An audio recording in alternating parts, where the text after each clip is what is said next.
Buenísimo. Bueno, les comparto, ustedes me avisan si se aburren, ¿sí? La clase de hoy es de shock.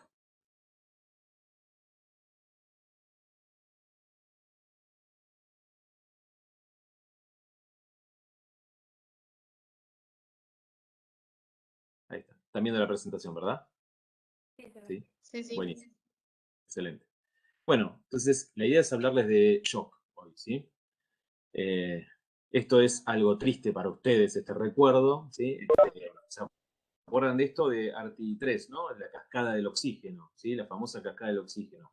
Y uno dice, ¿por qué traemos la cascada del oxígeno? Y porque obviamente el shock tiene que ver justamente con los eventos que conducen finalmente a que el oxígeno o no esté disponible o si está disponible no sea utilizable, ¿sí? Entonces empezamos desde acá simplemente como un repaso en un minuto de qué era la cascada del oxígeno.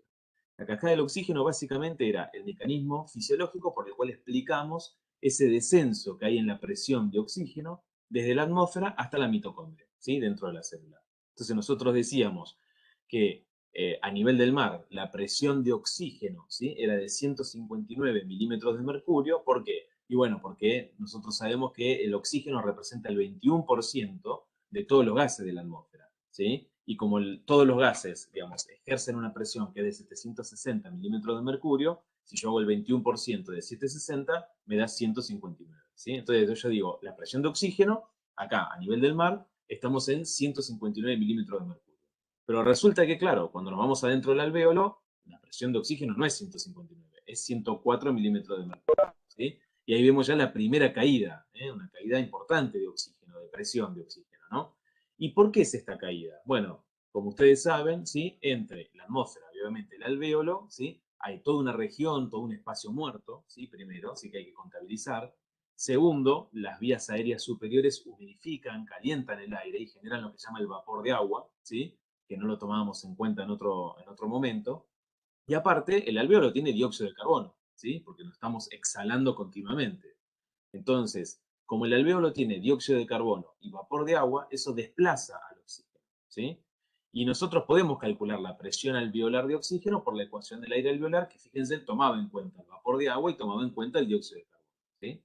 Entonces, en el alvéolo la presión es de 104 milímetros de mercurio, ¿sí? Dado estos gases que se han sumado.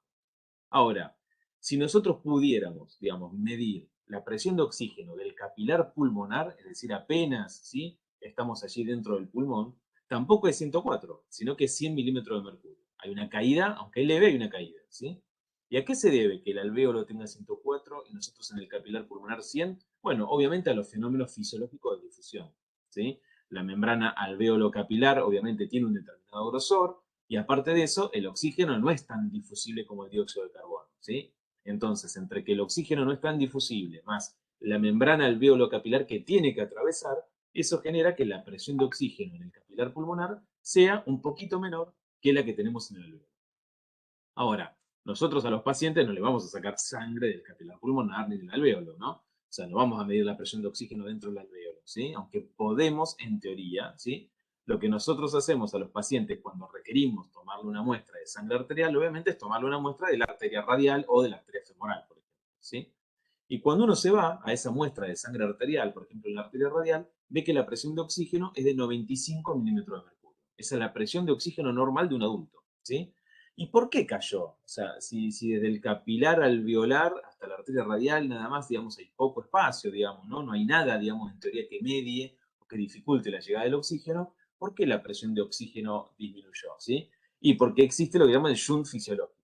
Como ustedes saben, ¿sí? Hay sangre, digamos, que llega al ventrículo izquierdo, de alguna manera, ¿sí? Pero que no está oxigenada, ¿sí? Y generalmente esa sangre que llega al ventrículo izquierdo, que no está oxigenada, es la sangre que ha utilizado el propio pulmón, ¿sí? El propio pulmón, digamos, básicamente, y que es de vuelta hacia la aurícula izquierda y luego a la ventrículo izquierdo, pero que se mezcla con la sangre que verdaderamente hizo hematosis.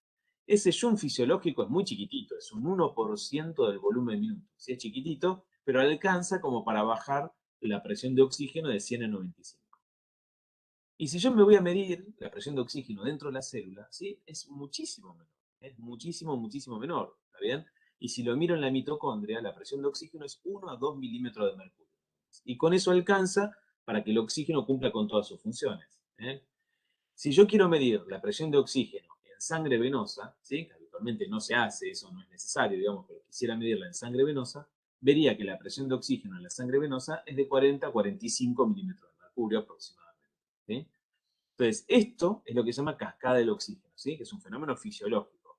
Gracias a esto, obviamente, como el oxígeno, como todos los gases y todos los líquidos, van de un lugar de mayor a menor presión, ¿sí? Por ley de Poiseuille, esto hace que obviamente el oxígeno pase desde la atmósfera al alvéolo, del alvéolo al capilar y del capilar a la arteria radial, ¿está bien? Ese es un fenómeno, obviamente, que nos permite esta cascada de oxígeno al disminuir la presión de oxígeno en cada uno de estos pasos.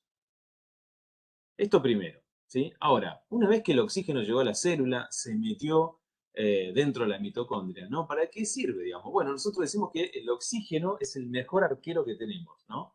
Porque, digamos, el oxígeno se coloca, digamos, en la membrana mitocondrial interna, ¿no? Y empieza a aceptar todos los electrones que le van llegando a través de la cadena de transporte de electrones, ¿no? Es como que ataja todos los penales, ¿sí? Y esto permite, ¿sí? Eso genera de alguna manera esta tajada, digamos, que hace el oxígeno en esta mitocondria, permite, ¿sí? El bombeo en el espacio intermembrana, como van a ver ahora, ¿sí? De protones, y esto después redunda en una fuerza impulsora que genera ATP. ¿Sí? La finalidad de todo esto, obviamente, es la generación de ATP. ¿Sí? Cuando uno mira, ¿sí? Obviamente no vamos a preguntarle sobre transportadores de la membrana mitocondrial ni nada de eso, ¿sí? Pero lo importante, obviamente, es que el producto final de todo esto es el ATP, ¿no? Si no hubiera oxígeno, si ese oxígeno no lo hubiésemos pasado en esa cascada de oxígeno fisiológica, si ese oxígeno no hubiese entrado correctamente a la célula, si no hubiese correctamente colocado como aceptor final de electrones, digamos, a nivel de la membrana mitocondrial, no existiría la posibilidad de generar una gran cantidad de ATP necesaria para la vida de esa célula. Entonces, fíjense en que, un poquito uniendo con lo que habíamos visto en las clases pasadas, ¿no? Un mol de glucosa, ¿sí? Un mol de glucosa, ¿sí? Va a producir finalmente 32 moléculas de ATP, ¿sí? Un mol de glucosa, este es el producto final, va a terminar produciendo 32 moléculas de ATP, obviamente 6 serán usadas en todo el proceso. ¿Por qué toda esta introducción? Porque hoy el tema es shock, ¿sí? Y fíjense que, de alguna manera, ¿sí? El shock puede ser definido de 2 o 3 maneras parecidas, pero no idénticas, ¿no? Este artículo define el shock como el estado en el que la reducción profunda de la perfusión conduce primero a una lesión celular reversible y, si se prolonga obviamente en el tiempo, a una forma irreversible. Es decir, en esta definición, ¿no? Ponen claro que el shock es un estado, ¿sí? Es un estado, digamos, anormal, ¿no? Patológico, ¿sí? En el cual hay una reducción profunda de la perfusión efectiva de los tejidos, ¿sí? Que va a conducir a un daño celular que primero es reversible, pero que si lo dejamos pasar, no nos damos cuenta a tiempo, obviamente se torna irreversible.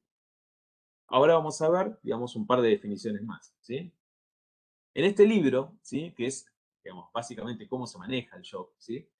Define el shock como una forma generalizada de insuficiencia circulatoria aguda que pone en peligro la vida asociada con la inadecuada utilización de oxígeno por las células. Es decir, en esta definición, lo que está diciendo es cualquiera de las formas de shock de las que ustedes se refieran, de las que vamos a ver ahora también, ¿sí? Todo esto, ¿sí? Pone en peligro la vida, ¿sí? ¿Por qué? Porque termina habiendo una inadecuada utilización del oxígeno por parte de las células, ¿sí? Y fíjense que habla de una palabrita, que es insuficiencia circulatoria, ¿no? Y ahora vamos a entender un poquito más por qué habla de eso, ¿sí? En el shock, justamente, ¿sí? La entrega de oxígeno a los tejidos, la entrega la vamos a llamar delivery, ¿sí? Tal como suena, como la conocemos hoy, ¿está bien? El delivery, que es la entrega de oxígeno a los tejidos, está disminuido habitualmente y el consumo de oxígeno por la célula está aumentado. Es decir, que hay un desbalance entre el delivery, o sea, lo que se entrega de oxígeno y el consumo, y esta es básicamente la clave, ¿no? De por qué se produce el shock, ¿sí? Y ahora vamos a entender algunas causas, ¿no? Bien, ¿cómo se clasifica el shock? En esto también puede haber diferencia con algún libro, está bien, yo le voy a mostrar esta clasificación porque es la más aceptada hoy, pero puede haber alguna pequeña diferencia con otros libros. El shock se clasifica en hipovolémico, cardiogénico, distributivo o vasogénico, para nosotros va a ser igual, ¿sí? Y el último es el obstructivo o extracardíaco, ¿eh? Entonces llamamos shock hipovolémico, shock cardiogénico, distributivo o vasogénico y el obstructivo extracardíaco. ¿Sí? Estos son los 4 tipos de shock, ¿sí? Y ahora vamos a ver por qué se produce cada uno y ejemplos de por qué se produce cada uno. ¿Hasta acá vamos bien? ¿Se va entendiendo? ¿Sí? Sí, profe. Bien. Bien, empecemos con el shock hipovolémico, ¿sí? Como digamos, el nombre le indica, obviamente, ¿sí? Se produce un shock, ¿sí? Por lo tanto, una disminución de la perfusión de los tejidos, también con hipotensión arterial, etcétera, debido a una pérdida del volumen efectivo circular. Por eso es hipovolémico. ¿Cuáles son las causas? Y bueno, podemos tener pérdidas externas, ¿no? Traumatismos, ¿sí? Injurias, pérdidas internas sanguíneas, ruptura de vasos, ¿no? Ruptura del vaso, etcétera. Pérdida de líquidos, como sucede en las diarreas excesivas, los vómitos excesivos, las quemaduras extensas, o exceso a través de las pérdidas renales, ¿no? Urinarias, como puede suceder en la diabetes, con el uso inadecuado y excesivo de diuréticos, o en otros procesos donde hay alteraciones renales, ¿sí? Fíjense que en todos los casos, más allá de la causa, que la causa puede ser diferente, ¿sí? Todos llevan obviamente a la pérdida de volumen circulante efectivo, pérdida de volumen circulante efectivo. Y eso obviamente conduce a que las células no tengan oxígeno. Por lo tanto, las células van a entrar en anaerobiosis, ¿está bien? Y se la van a arreglar de otra manera, como vamos a ver después. Luego dijimos que hay un shock llamado cardiogénico, ¿sí? Cardiogénico. Estos pacientes, obviamente su nombre le indica, la causa está básicamente en el corazón, es un problema cardíaco, ¿sí? Que conduce, obviamente, al shock, es decir, a que los pacientes tengan hipotensión arterial, ¿está bien? Y por lo tanto, no puedan mantener un volumen circulante y un adecuado delivery de oxígeno. La causa más frecuente de shock cardiogénico es el infarto agudo de miocardio, ¿sí? El IAM. Esa es la causa más frecuente, el infarto agudo de miocardio, ¿sí? Especialmente cuando es del ventrículo izquierdo y extenso, porque es obviamente la zona obviamente que más tiene que ver o está en relación con nuestro volumen minuto circular. Pero también el shock cardiogénico se puede producir como estadio final de cardiomiopatías, enfermedades valvulares que no han sido operadas, las miocarditis de cualquier causa y las arritmias, ¿sí? Estas son otras causas que pueden llevar, y de hecho son causas del shock cardiogénico, ¿sí? No son infrecuentes, son frecuentes. Luego tenemos el distributivo, ¿sí? El shock distributivo, ¿sí? Básicamente se denomina así porque parecería, digamos que por algún mecanismo, existe una mala distribución, ¿sí? Del flujo sanguíneo, o sea, de la circulación, ¿sí? Entonces, en el shock distributivo, ¿sí? Se puede deber a la presencia de sepsis, ¿sí? Es decir, infecciones que conllevan obviamente a un proceso sistémico, a la anafilaxia, ¿sí? Y ahí, dentro de del shock distributivo, hoy se coloca a que es el neurogénico, ¿sí? Por ejemplo, por dolor excesivo, ¿sí? Por dolor excesivo. Antes, sí se separaba, es decir, el shock neurogénico era como un quinto tipo de shock, ¿está bien? Pero hoy se lo considera, sí, debido a que la fisiopatología tiene que ver justamente con la distribución del flujo sanguíneo, al shock neurogénico dentro del distributivo. Y nos queda el último tipo de shock, que lo llamamos obstructivo extracardíaco, ¿sí? ¿Por qué? Porque fíjense que las causas son la obstrucción aórtica, el tromboembolismo de pulmón, el taponamiento cardíaco, ¿sí? Y el neumotórax. Es decir, estas son causas, ¿sí? Son causas que por algún mecanismo, ¿sí? O no dejan, ¿sí? Que se distienda correctamente el corazón y por lo tanto no se pueda llenar, y si no se llena el corazón no puede eyectar sangre, ¿sí? O porque puede ser que haya una obstrucción aórtica, es decir, a la salida, esto tendría que ver con lo que llamábamos en Arte 3 con la poscarga, ¿sí? O porque hay alguna situación, como sucede en el tromboembolismo de pulmón, o por ejemplo en el taponamiento cardíaco, donde directamente, como les dije antes, hay un déficit en el llenado ventricular y por lo tanto en la caída del pulmón. Bien, hasta acá, ¿cómo vamos con esto de la clasificación? ¿Bien? Todo bien, profe. Ok. Ahora lo que vamos a empezar a ver, ¿sí? Es los conceptos, digamos. Hasta ahora hablamos de delivery, ¿no? De consumo de oxígeno, transporte, extracción, pero lo que vamos a ver ahora es, bueno, cómo se define y cómo lo podemos medir en las personas, ¿sí? Entonces, empezamos con el transporte de oxígeno, ¿sí? Ustedes saben que el transporte de oxígeno nosotros lo podemos dividir en dos grandes tipos, ¿no? El transporte puede ser convectivo, ¿sí? Convectivo, que es el movimiento de oxígeno en la circulación a través de transportadores, ¿sí? O sea, requiere, este transporte llamado convectivo, requiere sí o sí una energía, ¿no?, que deriva del funcionamiento correcto del corazón. Si el corazón, a medida que eyecta y tiene un buen volumen, perdón, una buena contractilidad, permite obviamente el transporte, ¿sí?, del oxígeno en la sangre. Y obviamente, ¿sí?, perdón, el transportador obviamente mayoritario en la sangre va a ser la hemoglobina contenida en los glóbulos rojos, ¿sí? Y luego tenemos el transporte difusivo, ¿sí?, que es el movimiento pasivo del oxígeno por gradiente de concentración, ¿sí?, como sucede, por ejemplo, ¿sí?, en la membrana alveolo-capilar, ¿también?, o dentro de la célula, o incluso dentro de la mitocondria, ¿sí? Estas son las dos formas grandes de transporte de oxígeno, ¿sí?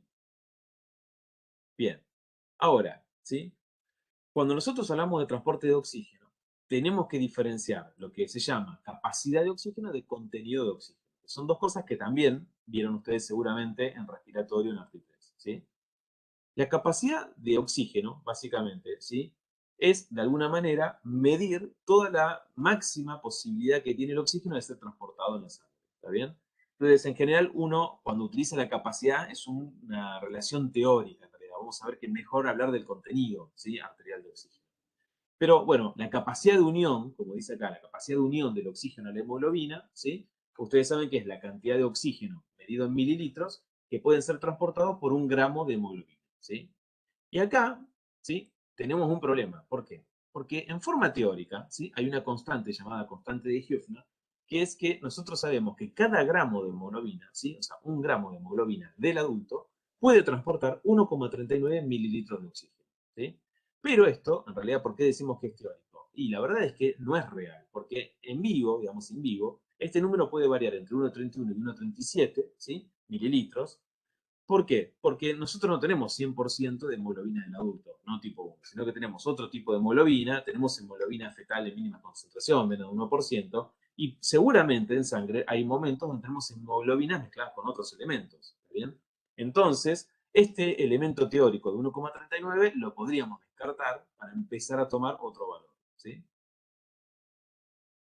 Como ustedes saben, ¿sí?, el oxígeno se transporta en la sangre por dos mecanismos. O unido a la hemoglobina, que es el más eficiente y el que viaja la mayor cantidad, o puede estar libre o disuelto, ¿sí?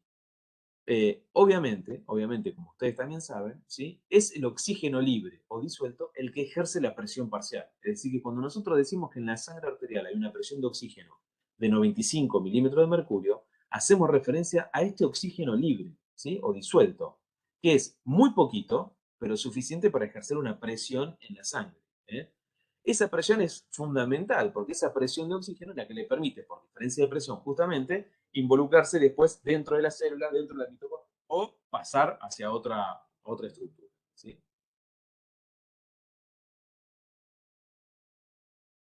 Si recuerdan, ¿sí?, la hemoglobina estaba formada, ¿sí?, era un tetrámero, ¿no?, digamos, estaba formada por 4 cadenas peptídicas llamadas globinas, ¿sí?, 2 alfa y 2 beta en el adulto, ¿sí?, y después tenía el grupo hemo, ¿sí?, y un hierro que estaba en el grupo hemo. Es decir, que una molécula de hemoglobina, una molécula, puede transportar hasta 4 oxígenos, ¿sí? Y si recuerdan también, ¿sí?, existía algo que se llamaba la curva de disociación de la oxihemoglobina. En esa curva, lo que nosotros veíamos que cuando dibujamos en las ordenadas la saturación de la hemoglobina y en las abscisas la presión arterial de oxígeno, lo que vemos es, primero, que hay una parte declive, ¿sí?, donde sube lentamente, ¿sí?, la saturación de oxígeno, y esto es debido a lo que ustedes saben como fenómeno alostérico de la hemoglobina, ¿sí?, donde el primer oxígeno le cuesta ingresar a la molécula, que se encuentra en un estado tenso, pero inmediatamente al ingresar cambia conformacionalmente a un estado relajado, y eso permite que el segundo, tercer y cuarto oxígeno pasen rápidamente, ¿sí? En la medida que ese oxígeno pasa rápidamente, uno observa otra parte de la curva, ¿no?, una saturación, digamos, muy pero muy importante en muy poquito tiempo, o sea, con poca presión, hasta que se llega a una meseta, ¿sí?, hasta una meseta. Y de esta curva nosotros aprendimos cosas importantes, ¿no? Una de las cosas que aprendimos es que a los 60 milímetros de mercurio de presión de oxígeno, ¿sí?, está la máxima saturación. Esto quiere decir que a partir de ahí, por más que yo aumente mucho la presión de oxígeno, no va a cambiar mucho la saturación, ¿sí? Y por eso utilizamos la presión de oxígeno de 60 milímetros de mercurio en sangre arterial para definir de ahí para abajo insuficiencia respiratoria, ¿sí? Y lo otro que sabemos es que si nosotros en la sangre arterial tenemos 95 milímetros de mercurio, que es lo que ustedes están viendo acá en esta línea roja punteada, fíjense que nuestra hemoglobina está casi 97% saturada. ¿Sí? Es decir, que a la presión de oxígeno normal de nuestra sangre arterial, nuestra hemoglobina, ¿sí? La saturación de la hemoglobina está 97% saturada. Que es lo que está ahí escrito. ¿Sí? Si me voy a la sangre venosa, donde la presión de oxígeno es de 40 milímetros de mercurio, ¿sí? Y subo acá, a 40 milímetros de mercurio de presión de oxígeno en la sangre venosa, la hemoglobina está saturada en un 75%. En un 75%. Y esto es importante recordarlo. Las presiones de oxígeno en sangre arterial y venosa y en cuánto está saturada la hemoglobina. También ustedes recuerdan, ¿sí?, algo que se llamaba el efecto Bohr y el efecto Halley. ¿Sí? El efecto Bohr se produce generalmente cuando encontramos, por ejemplo, en el lado de los tejidos, un aumento del dióxido de carbono. Es decir, los tejidos que están trabajando, ¿no?, están metabolizando, producen dióxido de carbono y lo liberan, ¿sí? Y este aumento del dióxido de carbono, bien, de alguna manera va a provocar un desplazamiento de la curva de la hemoglobina, ¿sí? ¿Por qué? Porque cuando obviamente el glóbulo rojo llega a los tejidos, lo que queremos es que entregue el glóbulo rojo el oxígeno que tiene en la hemoglobina hacia los tejidos, ¿no? Entonces, para eso tenemos que hacer que la hemoglobina pierda afinidad, ¿sí? Pierda afinidad. Y luego tenemos el efecto Halley, ¿sí? Que obviamente esto sucede en general, digamos, cuando hay disminución del dióxido de carbono, como sucede, digamos, en los alvéolos, porque lo estamos exhalando continuamente, ¿sí? Entonces, recuerden que cuando nuestra hemoglobina, digamos, ¿no?, está circulando dentro del glóbulo rojo, cerca del alvéolo, ahí queremos que la hemoglobina tenga afinidad por el oxígeno y capte todo el oxígeno que tiene el alvéolo. Pero en la medida que circula, digamos, y pase por el tejido que está en actividad, necesitamos que ceda la hemoglobina, que ceda el oxígeno que tiene.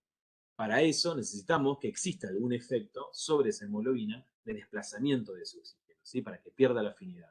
Y para eso, ¿qué tenemos? Y tenemos varias cosas. Primero, la producción de dióxido de carbono de los tejidos, la producción de calor, ¿sí?, el aumento de la temperatura local, como dije recién, el aumento de los protones, ¿sí?, de la acidez en el medio. Todo eso hace que la curva se desplace, ¿sí?, de la hemoglobina, perdiendo la afinidad y cediendo el oxígeno hacia los tejidos. Y después también conocen, ¿sí?, a una molécula, ¿sí?, que se llama 2,3-difosfoglicerato, ¿sí? El 2,3-difosfoglicerato es un metabolito intermedio de la glucólisis, ¿sí? Y lo que favorece, ¿sí?, en situaciones de ejercicio físico, especialmente donde hay mucha glucólisis, que el oxígeno se libere más fácilmente de la hemoglobina, ¿sí?, que es lo que queremos obviamente para aportarle más oxígeno al músculo, ¿sí? Es una característica de esa molécula. Bien, ¿y qué pasa en la hipoxia? O sea, ¿qué pasa cuando un tejido se queda o no puede utilizar el oxígeno? ¿Sí? Bueno, en la hipoxia, ¿sí?, la concentración de 2,3-difosfoglicerato aumenta, ¿sí?, y esto ayuda a facilitar la liberación de oxígeno. Entonces, fíjense que nuestro cuerpo, nuestros tejidos, ¿sí?, de alguna manera tienen que crear algún mecanismo de regulación por el cual cuando la presión de oxígeno disminuye, digamos, o quedan hipóxicos, al aumentar la concentración de 2,3-difosfoglicerato, eso permite liberar hacia ese tejido más oxígeno. ¿Sí? Es un mecanismo que a veces, obviamente, compensa y a veces no compensa. Entonces, volvamos a lo que estábamos hablando de la capacidad, ahora que sabemos esto, ¿sí? Llamamos capacidad de oxígeno, como les dije antes, al máximo teórico, al máximo teórico transporte de oxígeno por la hemoglobina.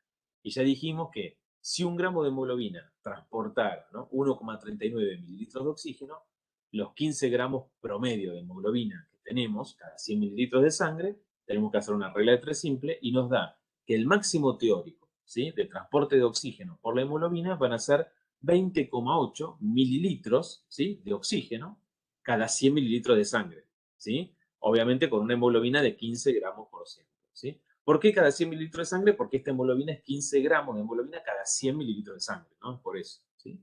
Entonces, esto es el máximo teórico que podríamos transportar, ¿sí? Más o menos 20, 21 mililitros de oxígeno, ¿sí? Ahora, ¿esto sucede? Bueno, obviamente, como dijimos antes, como no toda nuestra hemoglobina es del adulto, sino que tenemos otro tipo de hemoglobina, ¿sí?, el valor real, en realidad, de transporte no es 1,39, sino 1,34 mililitros de oxígeno, ¿sí? Y eso hace que, en realidad, ¿sí?, la capacidad más real, digamos, de transporte de oxígeno sea 20 mililitros cada 100 mililitros de sangre, ¿sí? Ahora, nosotros decíamos que por ahí más importante desde el punto de vista fisiológico y clínico, la capacidad es el contenido de oxígeno, ¿sí?, el contenido arterial de oxígeno. ¿Y qué es el contenido arterial de oxígeno? Bueno, el contenido arterial de oxígeno, ¿sí?, obviamente toma en cuenta en una, digamos, está separado por un signo más, hay dos términos, separados por un signo más, y fíjense que toman en cuenta los dos mecanismos de transporte del oxígeno. En el primer término, ¿sí? Es cómo hace el oxígeno para unirse a la hemoglobina, ¿sí? Y en el segundo término, el oxígeno libre o disuelto, que es el que ejerce la presión. Entonces, ¿cómo se calcula el contenido arterial de oxígeno? Bueno, en el primer término pongo la hemoglobina que tenga mi paciente, ¿sí? Multiplicada por la saturación de esa hemoglobina por 1,34, porque dijimos que era una forma más práctica de calcular cuánto podía transportar de oxígeno cada gramo de hemoglobina. Y a esto luego le voy a sumar el oxígeno disuelto, ¿sí? Entonces, para eso tengo que hacer 0,003 mililitros por decilitro, ¿sí? Y esto viene de esto que está acá abajo, digamos, ¿no? Porque a una temperatura más o menos de 37 grados, ¿sí? Cada aumento en la presión de oxígeno en 1 milímetro de mercurio incrementa el oxígeno disuelto en 0,03 mililitros por litro, ¿sí? De ahí surge este valor, o sea, es una constante. Entonces, a estos 0,003 los tengo que multiplicar por la presión de oxígeno que tenga el paciente en ese momento, ¿sí? Entonces, volvemos a reiterar, para calcular, ¿sí?, el contenido arterial de oxígeno, nosotros sumamos todo el oxígeno que viaja con hemoglobina más el oxígeno que viaja libre o disuelto. Para el de la hemoglobina tomaremos en cuenta que 1 gramo de hemoglobina transporta 1,34 mililitros de oxígeno, entonces ponemos 1,34 por la concentración de hemoglobina que tenga el paciente en ese momento, por la saturación de oxígeno que tenga en ese momento. Y a esto le sumo la presión de oxígeno en sangre arterial por 0,003, que es una constante obviamente del oxígeno disuelto.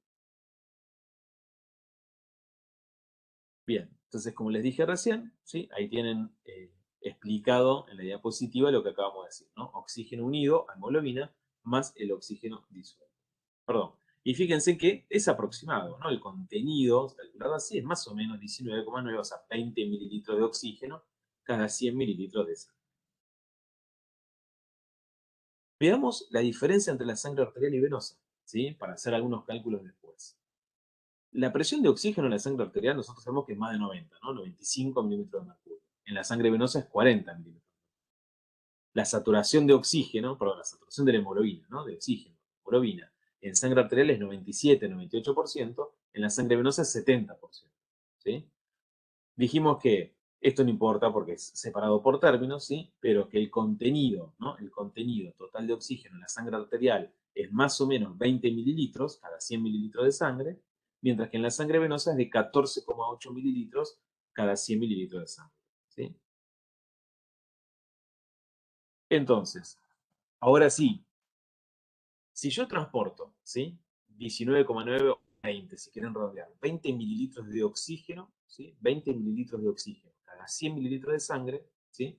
En 5 litros de sangre, que esa es la volemia que tenemos, en total transportamos 1000 mililitros de oxígeno, ¿sí? 1000 mililitros de oxígeno. Estos son datos importantes a tener en cuenta, ¿sí? ¿Vamos hasta acá o ya están mareados? ¿Se va entendiendo esto? Sí, sí, se entiende. ¿Sí? Bien.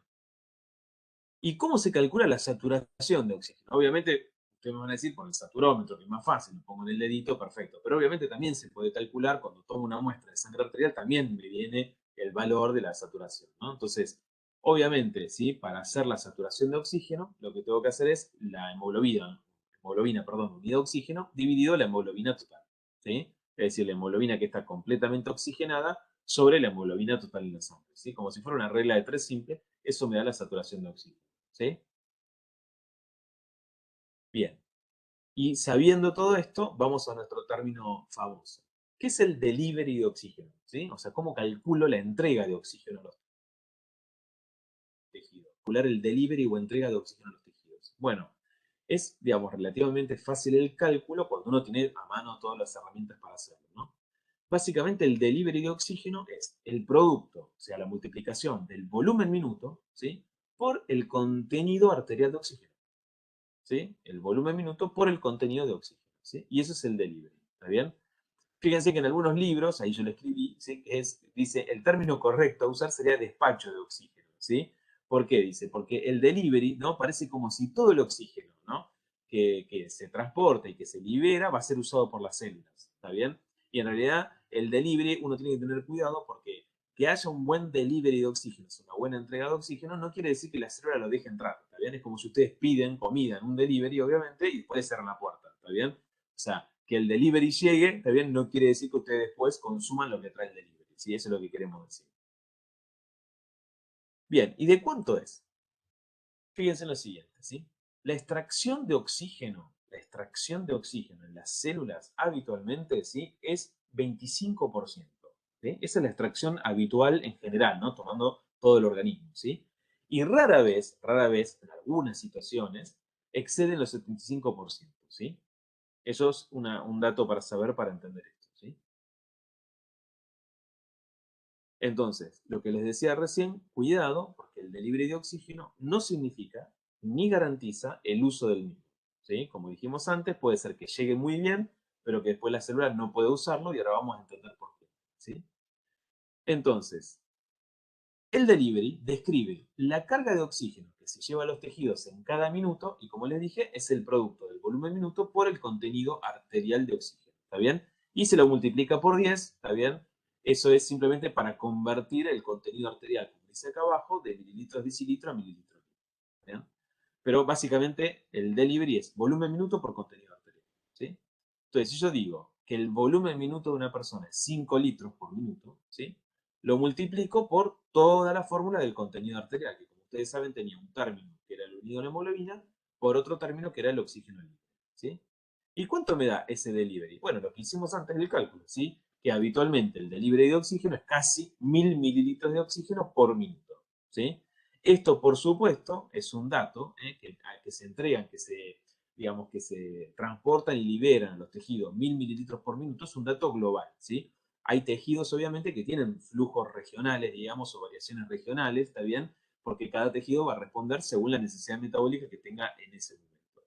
Pero como número, para acordarme, nosotros le podemos entregar a los tejidos 1000 mililitros de oxígeno por minuto. Eso es lo que tengo que recordar, ¿sí? Bien, no importa. Bien. Y ahora, otra cosa para recordar, que seguramente recordarán, ¿sí? Si yo digo que el delivery, ¿no? Es igual al volumen minuto por el contenido arterial de oxígeno, ustedes recuerdan que el volumen minuto cardíaco es igual al volumen sistólico por la frecuencia cardíaca, ¿sí? Y que el volumen sistólico dependía de tres cosas, de precarga, poscarga y contractilidad, ¿sí? Bien, entonces, si yo digo que el contenido arterial de oxígeno, ¿no? Era la suma del oxígeno libre más el oxígeno unido a hemoglobina, ¿sí? Por así decirlo, y luego tengo el volumen minuto, que depende del volumen sistólico y la frecuencia cardíaca, está claro que cada vez que yo tenga un problema en la hemoglobina, ¿sí? O en la saturación de la hemoglobina, ¿sí? O en el volumen sistólico o en la frecuencia cardíaca, ¿sí? Cualquier descenso de estos cuatro parámetros lleva a que yo no pueda entregarle, hacer un buen delivery de oxígeno a los tejidos, ¿sí? ¿Se entiende esto que estoy diciendo? O sea, si yo desciendo cualquiera de estos parámetros, voy a tener problemas con el delivery, ¿sí? Por ejemplo, si, no sé, la contractilidad, ¿no? Disminuye porque tengo un infarto y entonces el corazón no se contrae bien, obviamente el volumen sistólico va a ser bajo. Y si el volumen sistólico es bajo, el volumen minuto va a ser muy bajo y por lo tanto la entrega de oxígeno al tejido va a ser baja, ¿sí? Por más que yo tenga una buena concentración de hemoglobina y una buena saturación de oxígeno, ¿sí? Esta fórmula es lo que explica esas variaciones. Entonces, como dije antes, ¿sí? Volvemos a repetir, ¿cuáles son los factores que pueden afectar la entrega o el delivery de oxígeno? ¿Sí? Y bueno, obviamente, fíjense, la alteración del volumen minuto, la alteración de la hemoglobina o la alteración de la saturación de la hemoglobina, ¿sí? Ese sería el final. Y ustedes ya saben que el volumen minuto tiene que ver con frecuencia cardíaca y volumen sistólico, ¿sí? Bien, ahora, ¿por qué pusimos ese cartel de peligro, tener cuidado, ¿sí? De que el delivery no es igual a consumo de oxígeno? Porque claro, a veces las células pueden, digamos, dejar entrar, digamos, el oxígeno, pero no utilizarlo, ¿sí? Entonces, a veces las células, como dice acá, pueden tener un fallo en la utilización del oxígeno, pero la entrega de oxígeno es normal, ¿está bien? Y en ese caso, si la célula no consume oxígeno porque está bloqueado el consumo de oxígeno, por más que yo le aumente el delivery de oxígeno, o sea, le aumente la entrega, por ejemplo, haciendo una transfusión de sangre, ¿se entiende? Dándole más hemoglobina, ¿sí? O mejorando la contractilidad del corazón o el volumen sistólico, no es el tratamiento adecuado, porque en definitiva, por más que yo aumente la entrega, ¿sí? La célula no lo utiliza, ¿sí? Es como el ejemplo que dimos antes, si ustedes piden comida en un delivery, pero no le abren la puerta, no se consume, ¿está bien? Y esto es igual, por más que nos entreguen 10 delivery, digamos, en ese momento, no vamos a consumirlo. Y acá, a partir de eso, aparece esto que ustedes también conocen, que es, bueno, si estamos hablando de oxígeno, ¿no? ¿Cómo se dividen las causas de hipoxia tisular? Bueno, la hipoxia tisular se divide en hipoxia hipoxémica, ¿sí? Que ustedes saben que se denomina así porque, a ver, miremos desde la izquierda del pulmón, ¿no? Al tejido, el dibujito de estos barquitos. Y bueno, acá tenemos, de alguna manera, un barquito, ¿no? Que está cargando el oxígeno, digamos, aparentemente lo estamos transportando, ¿sí? Lo estamos transportando, pero en estos casos, obviamente, sí, hay una cantidad de carga que es mucho menor, ¿sí? Acá lo que ocurrió es que la presión de oxígeno en general está baja, ¿sí? Por ejemplo, lo que sucede en una neumonía. En una neumonía tengo hipoxemia, ¿sí? Porque no tengo una buena concentración de oxígeno en la sangre y por lo tanto la presión de oxígeno en la sangre va a ser baja. Perdón, por supuesto que todo lo que le llegue al tejido, el tejido lo usa, ¿sí? Lo que le llegue. Pero tenemos un problema, obviamente, en la presión de oxígeno, ¿sí? El otro tipo de hipoxia es la anémica o anóxica, ¿sí? Y esta se entiende donde el pulmón funciona perfecto, ¿sí? Puede transportar, o sea, el pulmón puede difundir el oxígeno hacia el capilar, pero tenemos un problemita que tenemos pocos barcos, o sea, poca hemoglobina, ¿sí? En este caso estamos anémicos y entonces no tenemos quien transporte todo ese oxígeno, ¿sí? Por supuesto, de nuevo, cuando lleguemos al tejido, aunque sea poquito, el tejido lo va a usar, ¿sí? No es un problema del tejido. Luego tenemos la hipoxia isquémica, ¿sí? ¿Y cómo se entiende la hipoxia isquémica? Bueno, acá el problema es, no hay olas, ¿no? Tenemos un problema circulatorio grave, digamos, también en isquemia, hay una vasoconstricción intensa, una oclusión de una arteria, ¿no? Que no deja perfundir y irrigar a los tejidos. Entonces tengo un pulmón sano, una hemoglobina perfecta, carga todo bien, pero no circula, ¿sí? Hay una obstrucción a la circulación y por lo tanto no llega al tejido, ¿sí? Por eso acá el tejido desesperado está pidiendo por favor oxígeno, ¿sí? Y por último, la hipoxia histotóxica, ¿sí?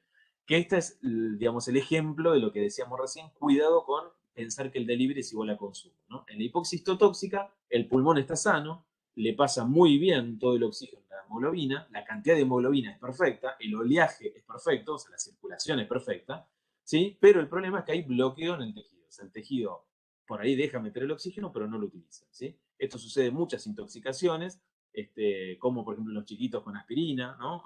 O con el cianuro, ¿sí? O sucede con otro tipo de intoxicaciones más frecuentes. Bien. Y entonces, como estamos viendo todo esto, tenemos que ver lo del consumo de oxígeno, ¿sí? El consumo de oxígeno es la carga de oxígeno que consumen los tejidos por minuto, ¿sí? Siempre es por minuto, ¿sí?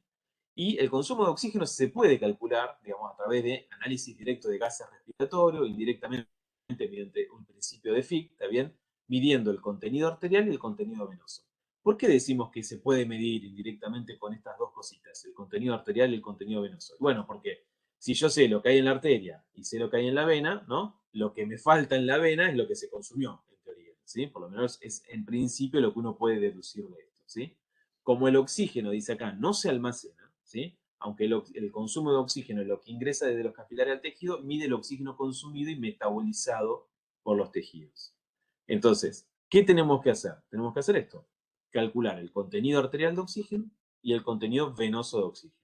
Los dos se calculan de la misma manera, ¿sí? La fórmula es la misma del contenido arterial. El contenido arterial vamos a poner la hemoglobina, ¿sí? La saturación de oxígeno y 1,34, ¿está bien?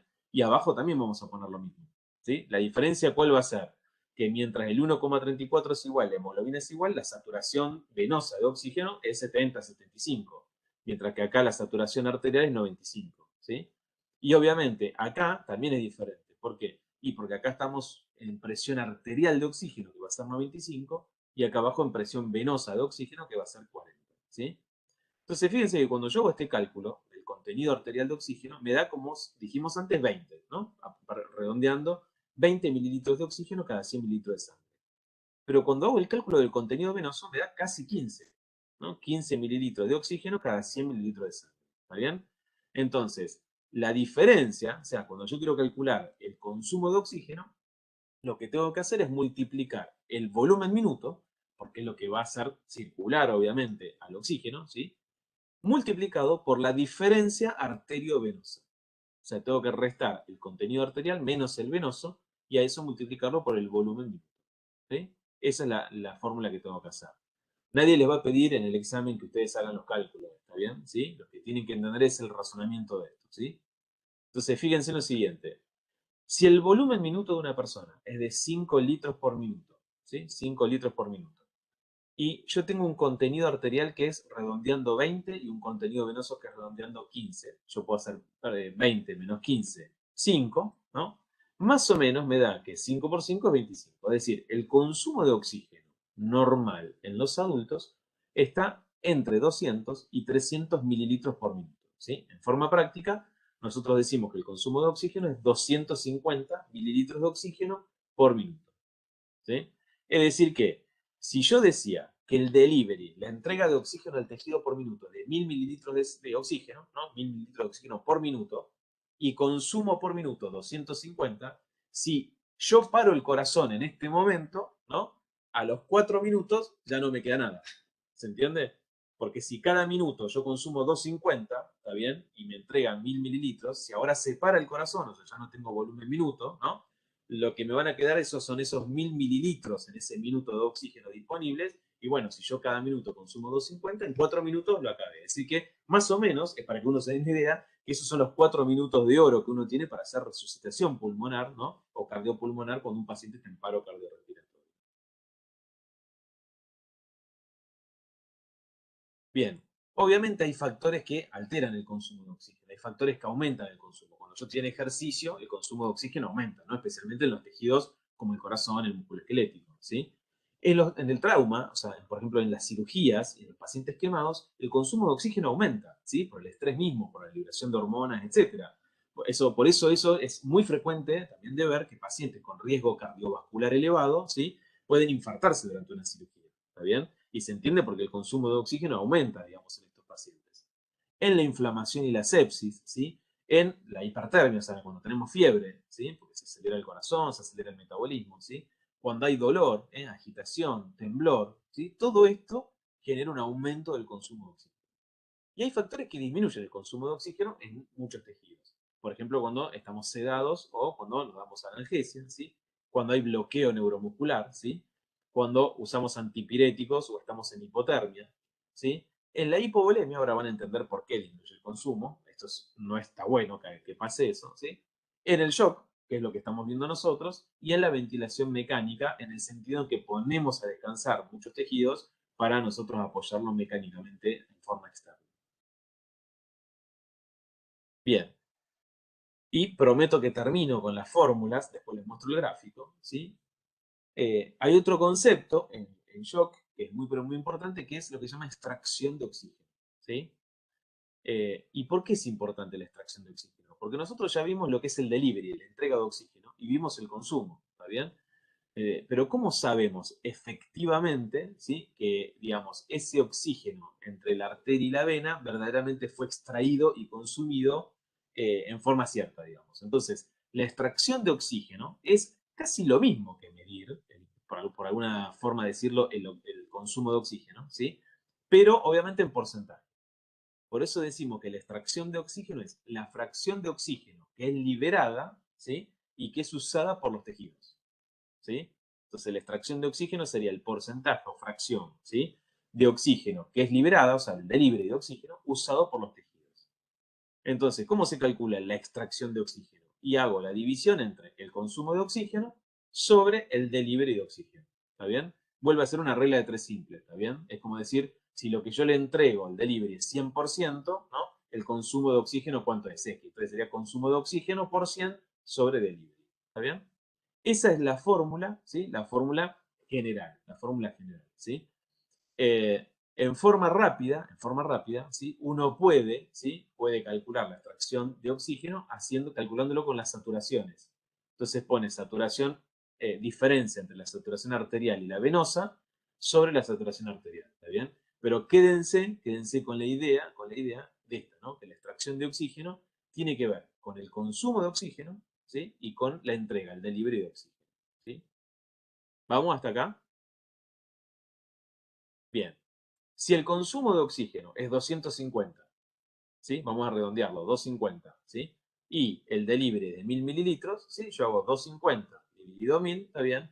Y más o menos, esto me queda redondeando, ¿sí? Redondeando lo siguiente, que en personas sanas, ¿sí? Personas sanas que no están sometidas a ninguna cirugía, trauma, problemas tiroides, nada de eso, en personas sanas, más o menos entre un 20 y un 30% del delivery de oxígeno es extraído y utilizado, ¿sí? Entre un 20 y un 30%. Y estos son algunos ejemplos para darles, ¿no? Fíjense lo siguiente, ¿sí? Eh, el transporte de oxígeno, esto es importante, el transporte de oxígeno, ¿sí? Siempre, de alguna manera, opera para mantener el consumo de oxígeno. Es decir, lo que siempre tenemos que garantizar es que los tejidos puedan tener oxígeno para que sea consumido, ¿está bien? Eso es lo que tenemos que hacer. Entonces, si yo doy vuelta a la fórmula, ¿no? En vez de hablar de extracción, ahora digo consumo de oxígeno, ¿sí? Di vuelta a la fórmula anterior, ¿sí? Y digo que el consumo de oxígeno es igual al delivery, o sea, lo que me entregan por la extracción de oxígeno, ¿sí? Esta ecuación lo que está diciendo es que el consumo de oxígeno, ¿sí? Va a permanecer constante, ¿sí? Si el delivery disminuye, por ejemplo, si yo estoy anémico y no tengo buena entrega de oxígeno, ¿sí? Por lo tanto el delivery disminuye, ¿sí? La única manera de mantener el consumo de oxígeno siempre equilibrado es que la célula extraiga más. No sé si se entiende esto que estoy diciendo. O sea, si yo no le llevo oxígeno al tejido, ¿sí? Buena cantidad, la única forma de asegurarme que consuma oxígeno ese tejido, que siga consumiendo, ¿no? Equilibradamente oxígeno, es que esa célula desea extraer más oxígeno en ese momento, ¿sí? Es como decir, bueno, me traes menos, pero yo extraigo más. ¿Se entiende? Si antes me traía 100, yo extraigo, por ejemplo, 25, ¿está bien? Pero si ahora me trae 50, ¿está bien? Tengo que hacer digamos, el 25% de esos 50, ¿está bien? Y voy a tratar de aumentarlo cada vez que pueda, pero vamos a ver ahora que hay límites, que hay límites. Entonces, les voy a mostrar qué ocurre para resumir esto.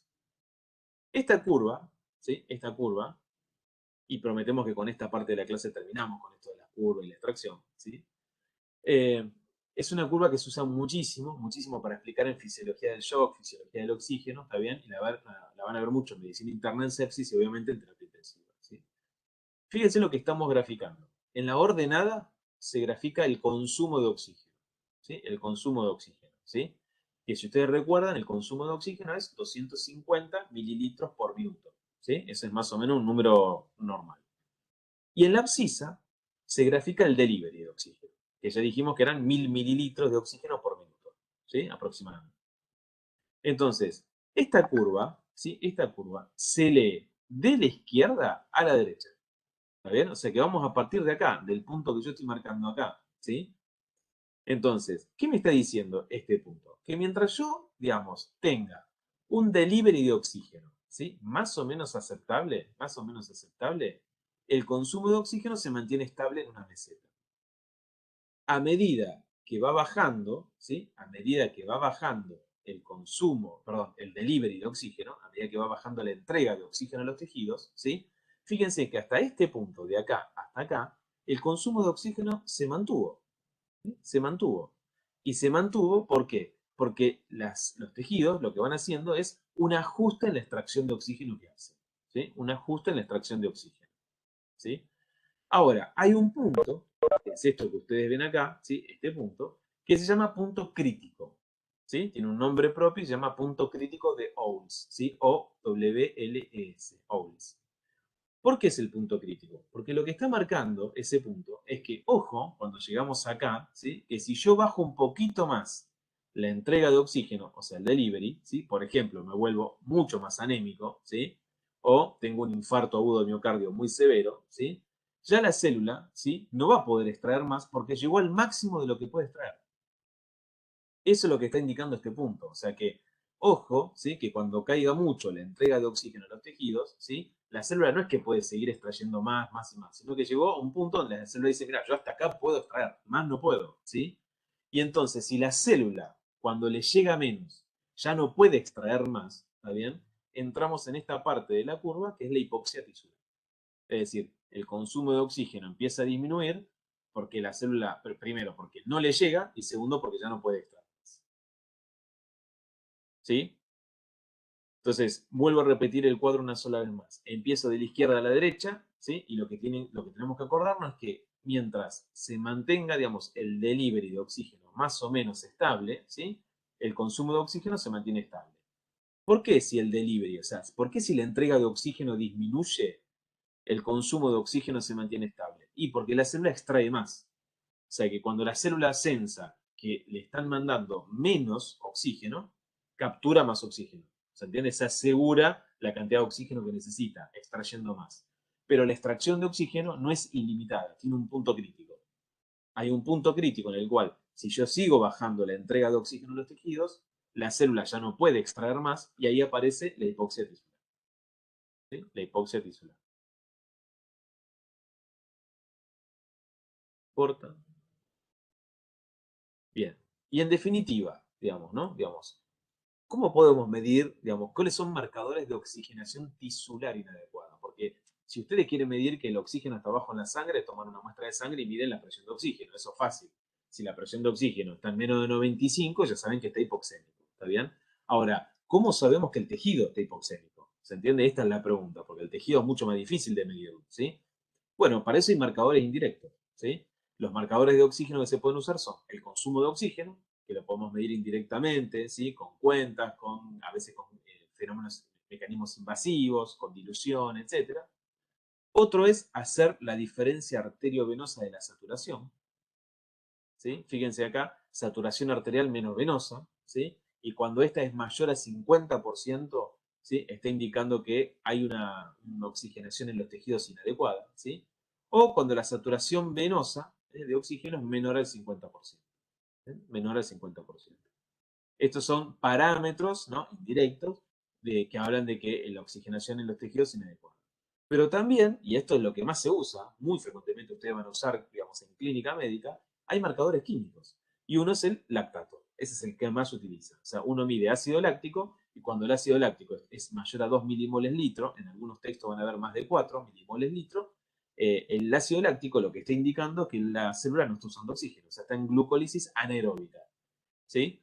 Y al estar en glucólisis anaeróbica, todo el piruvato se transforma en lactato. ¿Sí? Y el problema, como ustedes saben, el ácido láctico que genera acidosis metabólica, ¿sí? Y eso puede generar desnaturalización de proteínas, trastornos cardíacos, etc. ¿Sí? Entonces recuerden que como marcador de todos estos que dijimos, ¿sí? El ácido láctico es seguramente el que más van a utilizar frecuentemente. No importa porque es menos usado. Bien. Sabiendo todo esto, ¿sí? Sabiendo todo esto, perdón, ¿hasta acá cómo van? ¿Se entiende lo que estamos hablando? Sí, sí, se entiende. ¿Sí? Bien. Nosotros empezamos diciendo que era el shock, ¿está bien? Y empezamos digamos, a clasificarlo, ¿no? Dijimos que había un hipovolémico, ¿no? Un distributivo, un obstructivo, un cardiogénico, estos cuatro que están acá, ¿está bien? Entonces, fíjense que acá hay dos colegas, ¿no? Que dicen, el paciente está en shock, ¿no? Sí, pero ¿qué clase de shock tiene? ¿Está bien? Entonces, ¿cómo podemos saber? Bueno, a veces es muy fácil, la clínica lo dice, si un paciente tiene una hemorragia visible, un traumatismo grave, no hace falta dilucidar y hacer mucho lío, ¿no? Que puede tener. Pero a veces no es tan fácil, ¿está bien? Entonces, ¿qué podemos hacer? Fíjense lo siguiente. Si uno agarra, ¿no? En la literatura, ¿sí? ¿Cuál es el shock que predomina? Claramente es el shock distributivo, especialmente el séptico. ¿Sí? O sea que seguramente ustedes se van a enfrentar miles de veces a pacientes con shock séptico, ¿sí? Desgraciadamente el shock séptico tiene una mortalidad muy alta, ¿sí? Muy alta. Y la verdad es que esa mortalidad se ha mantenido constante desde hace más de 50 años. No hay muchas cosas que lo ha variado. Lo único que le cambia al shock séptico es pensarlo tempranamente y colocarle antibióticos tempranamente, ¿sí? Es lo único. Pero como a veces el comienzo de la sepsis es muy difícil, digamos, de percibir, se tarda mucho tiempo en hacer ese diagnóstico, ¿sí? Pero el concepto, digamos que el shock séptico distributivo, esto hay que recordarlo, es el más frecuente, ¿está bien? Y que lo que cambia la mortalidad de los pacientes es pensarlo rápidamente y poner antibióticos rápidamente. Después, obviamente, entre el cardiogénico, ¿sí? Porque los infartos son frecuentes, y el hipovolémico, porque las hemorragias obviamente son frecuentes, las deshidrataciones, ¿no? Etcétera, son frecuentes, se llevan el segundo y tercer puesto, ¿sí?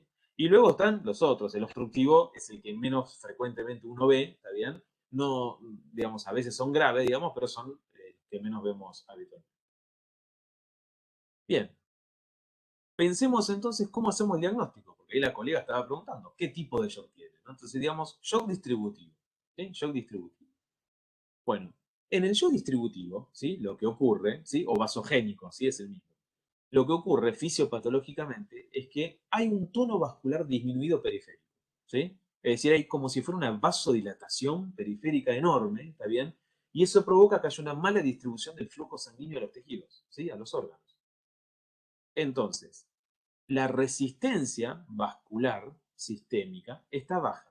Esto lo tengo que recordar, ¿sí? O sea, si yo bajo, tengo vasodilatación, la resistencia vascular está baja, ¿sí? Los pacientes, de hecho, en un periodo van a ver que están como si fueran hasta rosados, ¿sí? No están pálidos en este caso, no tienen vasoconstricción, sino que tienen vasodilatación.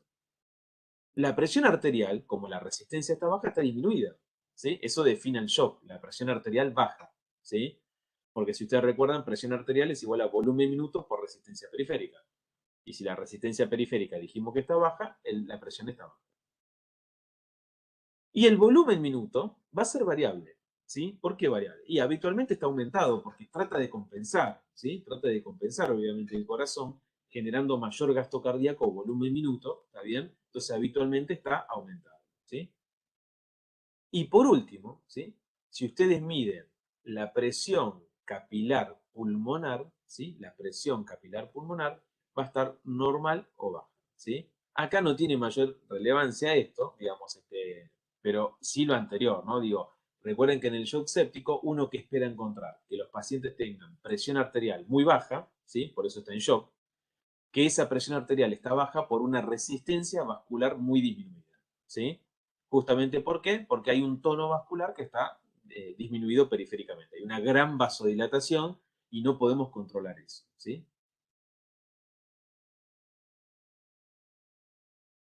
Perdón, ahora sí. ¿Qué pasa en el shock hipovolémico? Bueno, la fisiopatología del shock hipovolémico, como vimos, la pérdida de volumen, ¿no? De volumen circulante. Por lo tanto, ¿sí? Acá lo que tenemos es, al perderse el volumen circulatorio, ¿sí? Eso disminuye el retorno de sangre al corazón, el retorno venoso, hay disminución del llenado cardíaco, por lo tanto, baja el volumen minuto, ¿sí? Y si baja el volumen minuto, para compensar, va a tratar de aumentar la resistencia periférica, ¿sí? Por eso, todos los pacientes, ¿no? Cuando pierden sangre, ¿cómo los vemos? Vasocontraídos, pálidos, completamente pálidos, recontra vasocontraídos, a tal punto que en el shock a veces es difícil colocar una vía periférica y hay que colocar vías centrales, en venas mucho más grandes, porque las venas periféricas está todo veno contraído también, ¿sí? Entonces, si se llama shock hipovolémico, tengo que recordar, obviamente, que el problema está en el volumen minuto. O sea, el volumen minuto está disminuido, ¿sí? Perdí sangre, por ejemplo. Entonces, la presión arterial disminuye, ¿sí? La resistencia vascular alta, ¿sí? Porque cuando yo pierdo sangre y la presión disminuye, el sistema simpático hace vasoconstricción, ¿sí? Entonces voy a tener una resistencia vascular muy, pero muy alta, ¿sí? Y la presión venosa central, es decir, si yo pudiera medir, ¿sí? Cómo está la presión en la aurícula derecha o mirar las yugulares del paciente, va a estar baja porque perdió líquido. Al perder volumen, no tiene retorno venoso en la aurícula derecha. Por lo tanto, no le voy a ver ingurgitación yugular, ¿sí? Y si yo pudiera meter un catéter para medir la presión venosa central, encontraría que esta está disminuida, ¿sí? ¿Se entiende esto o no? Hasta acá, ¿sí? Bien. En el shock cardiogénico, dijimos que la causa más frecuente es el infarto, ¿no? El infarto cardíaco. Hay un problema en la contractilidad cardíaca. Por lo tanto, el problema va a ser también circulatorio, ¿sí? Pero no circulatorio por un problema en los vasos, sino por el problema del corazón, en la bomba. Entonces, el shock cardiogénico es porque hay una pérdida de la función de bomba cardíaca. El volumen minuto entonces va a estar disminuido, porque si yo no tengo bomba cardíaca, el volumen minuto, el volumen que eyecta el corazón por minuto va a estar disminuido.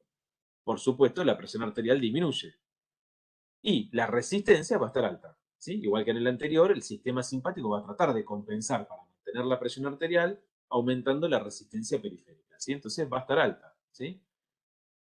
Pero acá la diferencia con el anterior es que como hay un shock cardiogénico, es decir, el ventrículo izquierdo no se mueve, ¿está bien? no puede eyectar hacia adelante, hay una acumulación de sangre retrógrada. ¿Se entiende? Hacia atrás. Por lo tanto, la presión venosa central, o sea, la presión en la aurícula derecha, va a estar alta. O sea, el paciente lo vamos a ver en insuficiencia cardíaca con ingurgitación yugular. ¿Sí? Esa es una, recuerden que la ingurgitación yugular es signo de insuficiencia cardíaca, básicamente. ¿Sí? Cuando la veo, el paciente está en insuficiencia cardíaca y tengo que averiguar por qué. Entonces, en el shock cardiogénico, ante la falla de bomba del corazón, yo voy a tener un volumen minutos hacia adelante va a estar disminuido, la presión arterial va a estar disminuida, pero el paciente va a tener una resistencia vascular arterial aumentada y si le veo las yugulares van a estar ingurgitadas. O sea, la presión venosa central va a estar alta, elevada. Hasta acá vamos. El último parámetro es la presión capilar pulmonar. No la estoy diciendo porque más es un parámetro de terapista, digamos, para medirla, ¿sí? Pero la presión venosa central no, ¿sí? Uno la ingurgitación yugular la ve y aparte la catéter venoso central van a poner miles de veces, ¿sí? Es muy común en la sala. Y nos queda el shock obstructivo, ¿sí? Que lo llamábamos extracardíaco también, ¿sí? Entonces, claro, acá en el shock obstructivo, por ejemplo, supongamos que hay un taponamiento pericárdico, es decir, hay un derrame pericárdico que ocasiona que no se distienda el corazón, ¿sí? Como el corazón no se distiende, ¿está bien? Hay un deterioro, ¿sí? En el flujo circulatorio adecuado hacia adelante, ¿está bien? Hacia adelante, ¿está bien? Podríamos poner otro ejemplo, pero pongamos este, ¿sí? Entonces, el volumen minuto en estos pacientes está disminuido también, ¿está bien? Pero no está disminuido porque el corazón no podría contraerse, sino porque no puede llenarse, ¿sí? Porque está como rígido, como atrapado en una pared rígida, ¿sí? Entonces, al no poder llenarse, no puede eyectar bien. Entonces, el volumen minuto está disminuido por alteración del llenado. Obviamente, si el volumen minuto está disminuido, la presión arterial baja, ¿sí? Está disminuida, que es la clave del shock.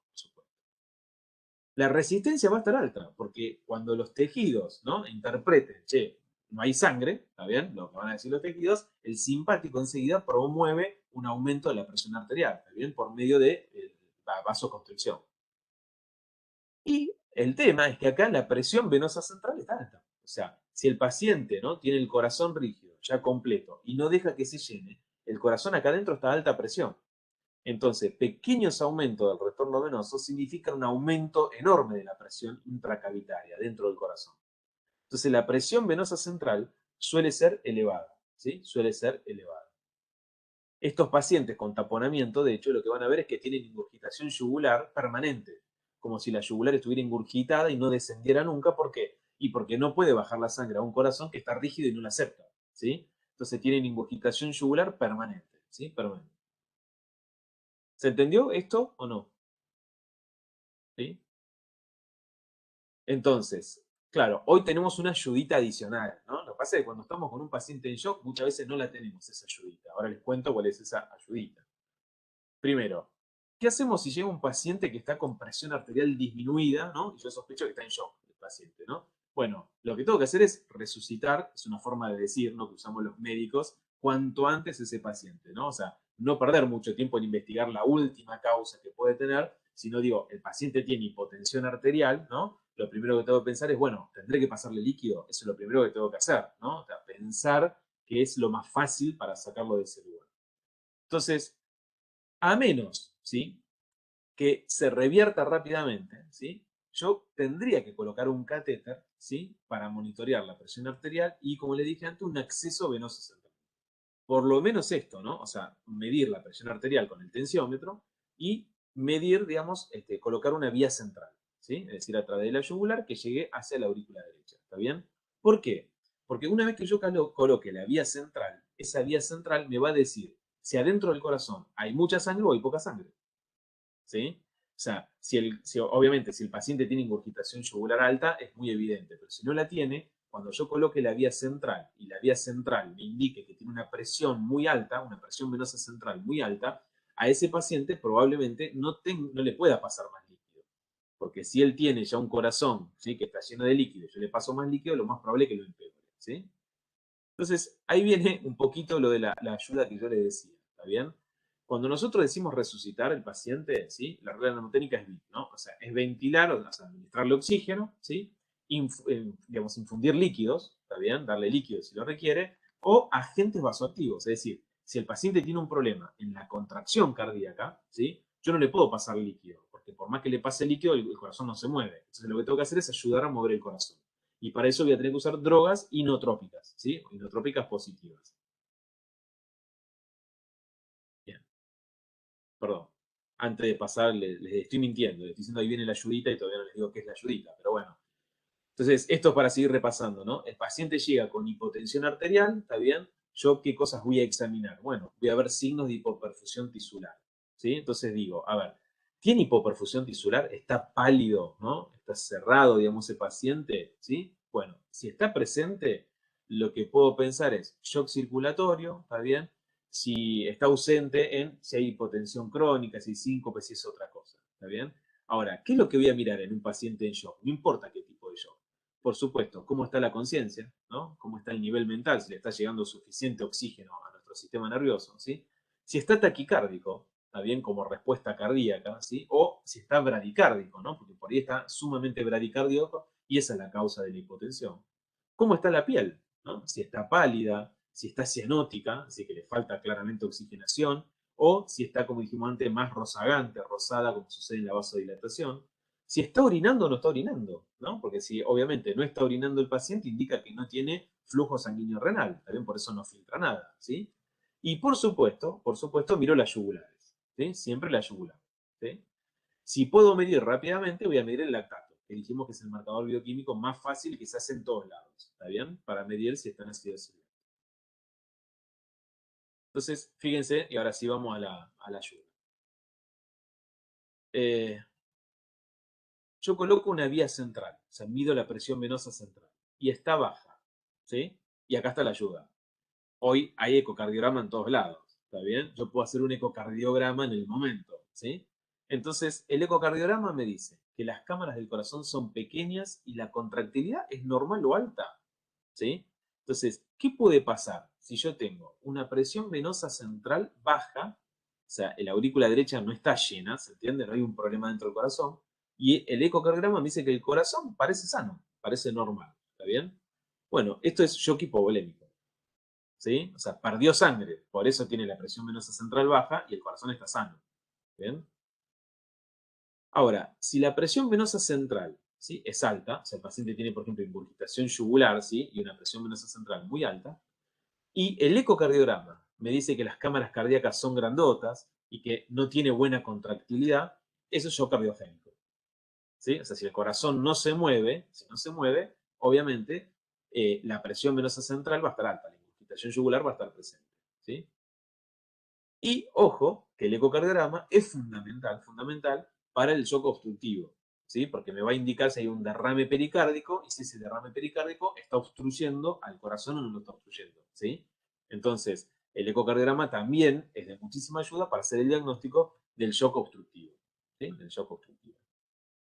¿Quedó más o menos hasta acá? Bien, ahora, supongamos, ¿sí? Que el paciente tiene un gasto cardíaco alto, ¿sí? Es decir, el volumen minuto del paciente parece alto, está rozagante, como dijimos, ¿no? Vasodilatado, etc. Bueno, obviamente el ecocardiograma acá lo que va a decir es que las cámaras cardíacas son normales usualmente y la contractilidad usualmente está preservada, ¿está bien? Entonces tiene un corazón normal, ¿sí? Está hipotenso, tiene un corazón normal, ¿está bien? Pero no está pálido, ¿sí? No le falta sangre, ni el corazón tiene un problema para bombear, ¿está bien? Sino que obviamente estos pacientes están vasodilatados, hay una mala distribución del flujo sanguíneo y eso es lo que lo ha llevado al shock, ¿sí? ¿Se entiende esto hasta acá? ¿Sí? Bueno, una cosita, y acá va una pequeña ayuda de mis amigos, dirían los Beatles.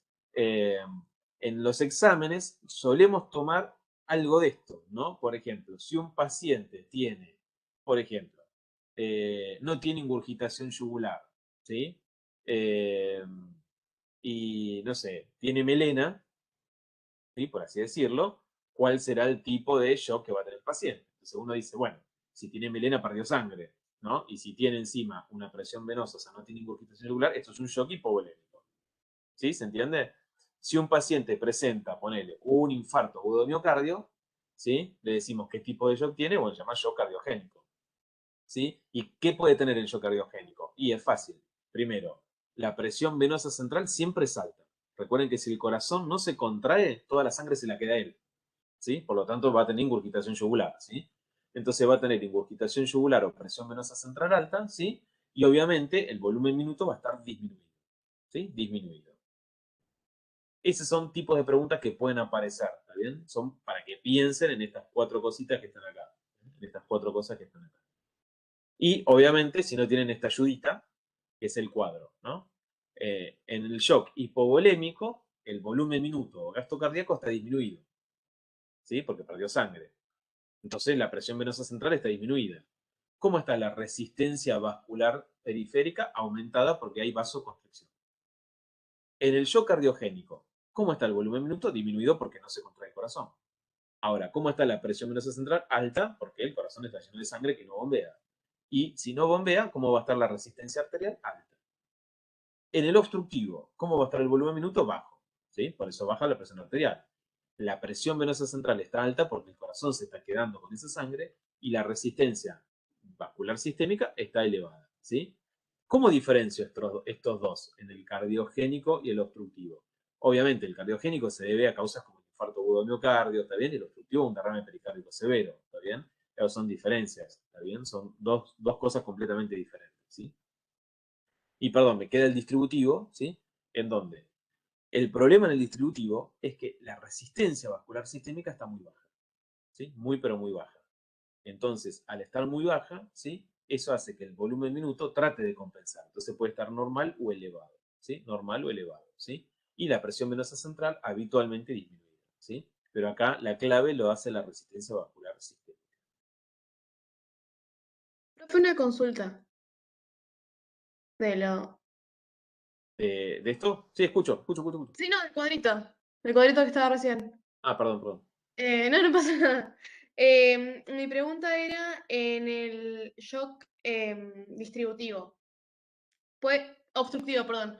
¿Hay una regurgitación yugular también? Ahí voy. Porque ahí me perdí. Acá en el El obstructivo, ¿sí? obstructivo, sí.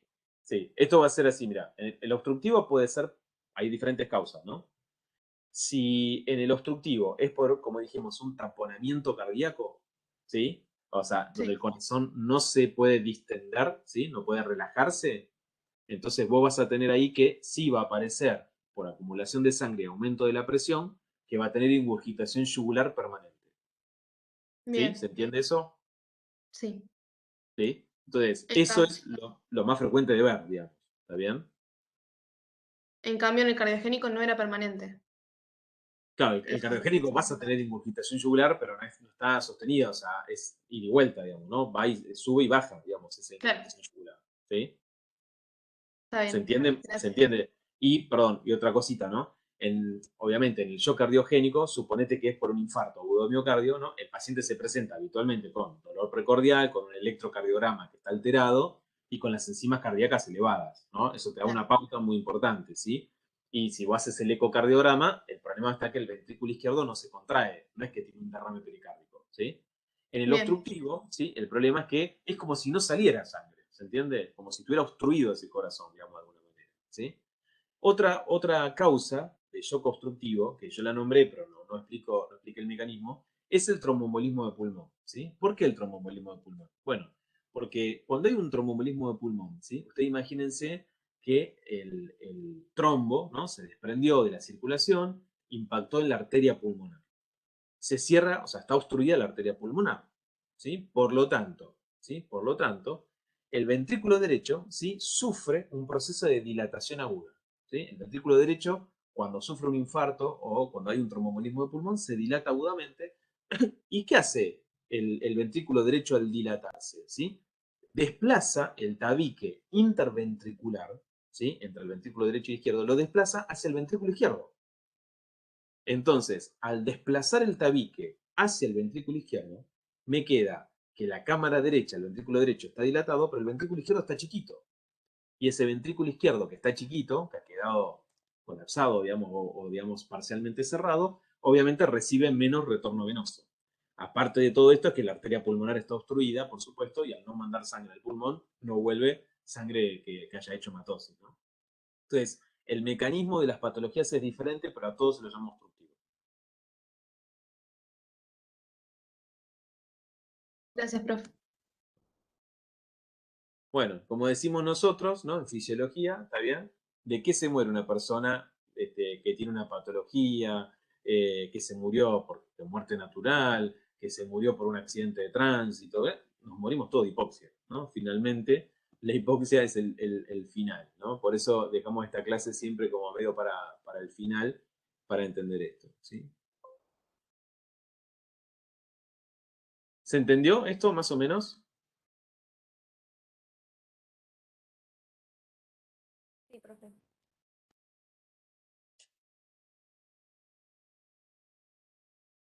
No los escucho convencidos, ¿eh? No, sí, sí, sí, se entendió. ¿Sí? Muchas fórmulas, hay que repasar después. Sí, hay, digamos, nadie les va a pedir hagan la fórmula de eso, ¿entiendes? Hagan los cálculos ustedes ni nada de eso. Sí es importante por ahí recordar, digo, a ver, digo, que el consumo de oxígeno, ¿sí? Eso, que el consumo de oxígeno, ¿sí? Es 250 mililitros por minuto, estándar en una persona normal, eso hay que recordarlo, ¿sí? Digo, son parámetros que ustedes van a usar siempre. Que el delivery de oxígeno es 1000 mililitros por minuto en condición estable, eso también hay que saberlo, ¿sí? Sepan la presión arterial de oxígeno, eso ya lo tienen que saber, que es 95 en un adulto, 95 milímetros de mercurio, y que eso da una saturación arterial de oxígeno de 95, 97, 98, siempre alta, ¿sí? Y que la presión de oxígeno en la sangre venosa es 40 milímetros de mercurio y da una saturación de 75.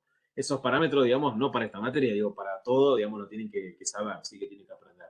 Después lo que sí puede aparecer es esto que les dije de ejemplos de shock, ¿no? Digamos, decir, bueno, si un paciente tiene un infarto, qué tipo de shock estamos pensando, ¿no? O si tiene un infarto, por ahí no preguntarle qué tipo de shock tiene, pero sí decirle, bueno, cómo espera encontrar en un infarto, ¿no? La presión arterial, la resistencia periférica, ¿está bien? Esas cosas básicas, o la ingurgitación yugular, digamos. Esas son las cosas que están ahí en ese cuadrito que está al final, digamos, ¿sí? De la clase. ¿Sí? Y después, independientemente de qué tipo de shock sea, que cada uno va a tener sus signos y síntomas clínicos característicos, digamos, el signo específico de shock en general es hipotensión, ¿no? Siempre. Sí, o sea, un paciente que no esté hipotenso no está chocado.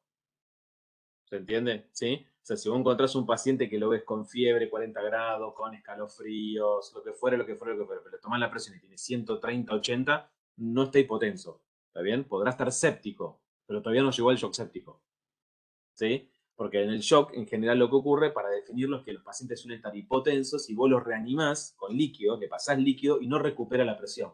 Esa es la verdadera definición hemodinámica del shock. ¿Sí? Ahora, ¿cuál es la importancia? Que nosotros no veamos al paciente shockado, sino que cuando tengamos un paciente, digamos, que tiene un dolor de pecho, sepamos que puede llegar al shock si lo dejo libre, ¿no? Si lo dejo libre al azar, si tiene fiebre y escalofríos, ¿no? Pensar si no puede estar haciendo una sepsis, que después lo lleva al shock séptico, ¿está bien? Esas son las cosas que uno tiene que pensar, ¿está bien? Siempre. ¿Sí? O si tiene disnea súbita, inexplicable, ¿no? Y tuvo recién una cirugía de cadera, debe pensar en embolia pulmonar, ¿está bien? Y no dejar esperar el tiempo para que llegue a estar chocado, ¿sí? Esas son las cosas importantes. Pero como decís vos, es clave, o sea, si no hay hipotensión no está chocado todavía.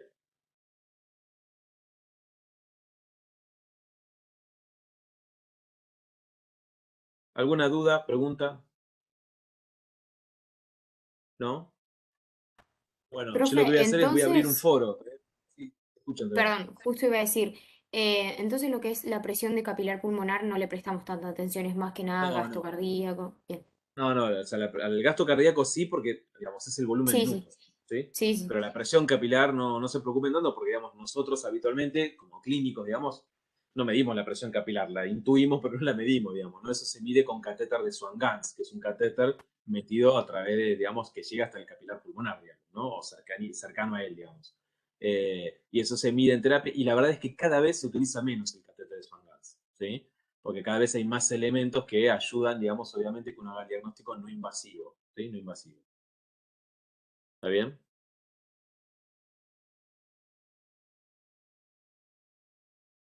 Bueno, ¿ninguna pregunta? Bueno, la intención es así, yo voy a tratar de mañana mismo subir la clase, está bien que ha sido grabada, ¿sí? Y voy a abrir un foro y voy a dejar la clase grabada, está bien, para el sábado, ¿sí? Espero que nada, que cuelen preguntas en el foro, está bien, para que yo pueda contestarlas, por la clase. Después, la semana que viene, haríamos la clase de electrocardiograma patológico, ¿está bien? Y después, bueno, probablemente nos quede tiempo para hacer el repaso de todo. ¿Sí? ¿Ok? Bárbaro. Bueno, Gracias. muchas gracias por haber estado.